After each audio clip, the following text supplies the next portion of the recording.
Welcome back to the workshop. We want to continue taking a look at section 2.6, applications. In these examples that we're going to take a look at in this video, we are going to review some counting techniques and try to develop a new counting technique. So let's take a look at our examples. The math club at Concordia has 5 members.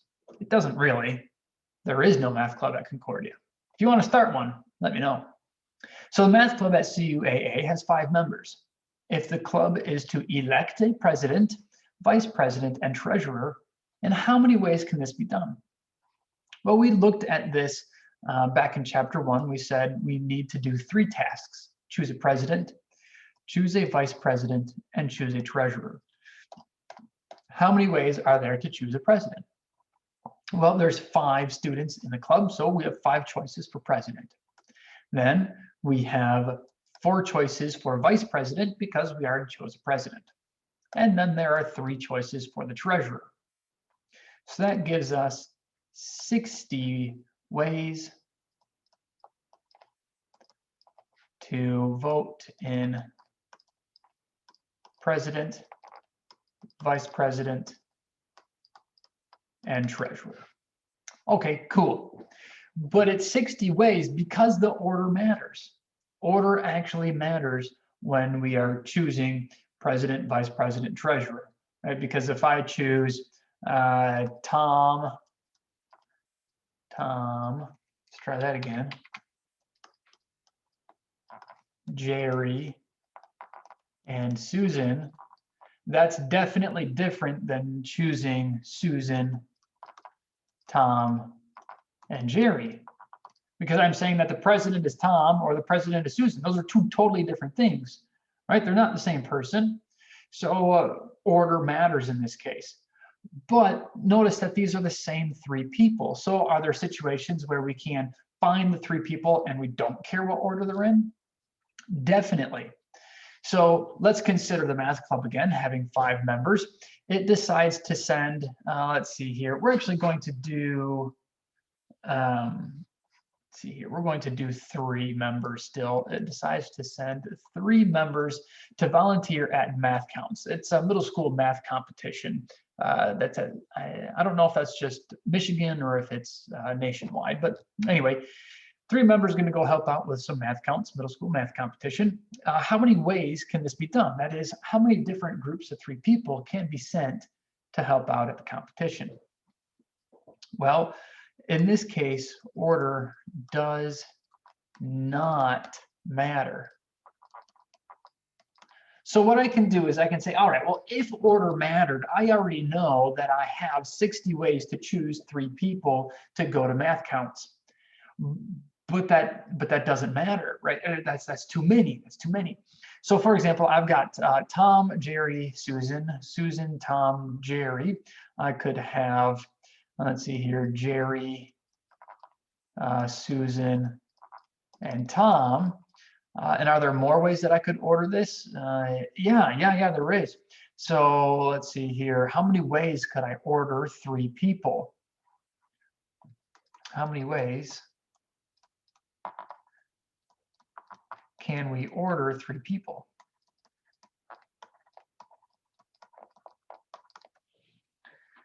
Well, if I have 3 people, I can order them as first, second, and third. And how many options do I have? Well, first, I have 3 options because I've already chosen the 3 people. So 3 people, giving them how many ways to order them? 3 options for first, 2 options for second, and 1 option for third. That's 3 factorial, or 6 ways to order 3 people. Now, a quick notation thing here. This is 5 permute 3, right? This is 5 permute 3, which we looked at in chapter 1 and said that this is equal to 5 factorial divided by 5 minus 3 factorial, which is exactly what we have here.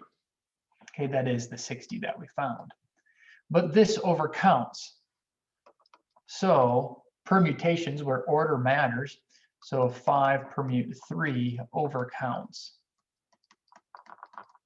But how much does it overcount by?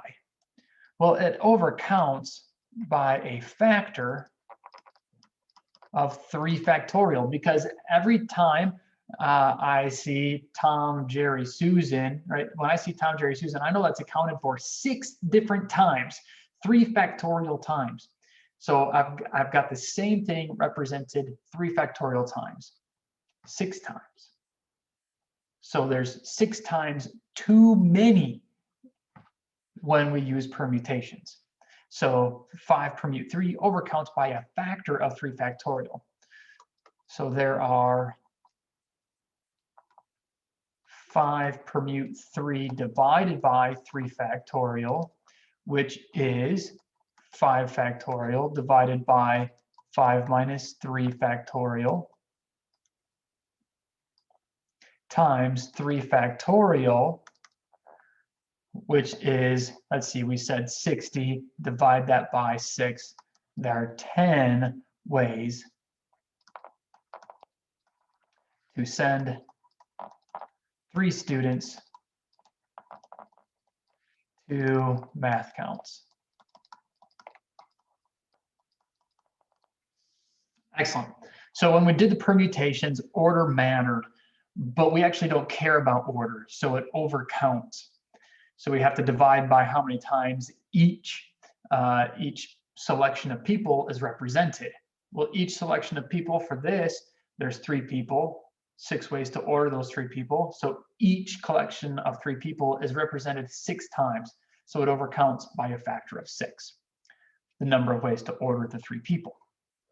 So in general, what we can do is we can say that let S be a set containing n elements, where n is a non-negative integer.